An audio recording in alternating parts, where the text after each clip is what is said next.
దర్శకుడు రామ్ గోపాల్ వర్మ అహంకారానికి వ్యతిరేకంగా టీడీపీ కార్యకర్తలు తీవ్ర ఆగ్రహం వ్యక్తం చేశారు. హైదరాబాద్ జూబ్లీహిల్స్ లోని వర్మ నివాసం ఎదుట ధర్నాకు దిగారు. వ్యూహం సినిమా పేరుతో చంద్రబాబు, పవన్, లోకేష్ ఫోటోలను అనుచితంగా చిత్రీకరించారని మండిపడ్డారు. వర్మ ఇంటి ఎదుట ఉన్న ఫ్లెక్సీని చించి దహనం చేశారు.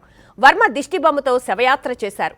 సోషల్ మీడియాలో పెట్టిన ట్వీట్ను తొలగించాలని డిమాండ్ చేశారు.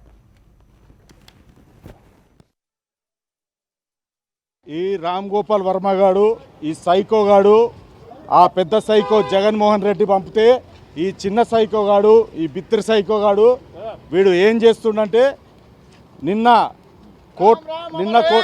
కోర్టులో కేసు ఉన్నా కూడా ఆ వ్యూహం సినిమా ఏదైతే తీస్తున్నాడో ఆ కోర్టుల కేసు ఉన్నా కూడా 27 తారీఖు హియరింగ్ ఉన్నా కూడా నిన్న రాత్రి మళ్ళొక ట్వీట్ చేశాడు.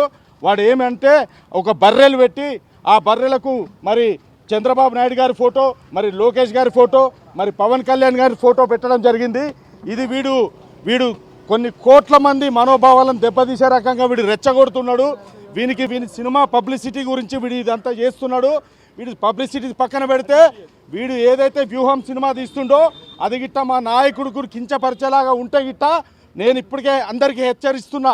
2 తెలుగు రాష్ట్రాల్లో, తెలంగాణలో ముఖ్యంగా థియేటర్ యాజమాన్యులకు, లేకపోతే ప్రొడ్యూసర్ కౌన్సిల్కి, లేకపోతే డైరెక్టర్లకు, లేకపోతే ఎగ్జిబిటర్స్కి, డిస్ట్రిబ్యూటర్స్కి మేము ఒకటే చెప్తున్నాము.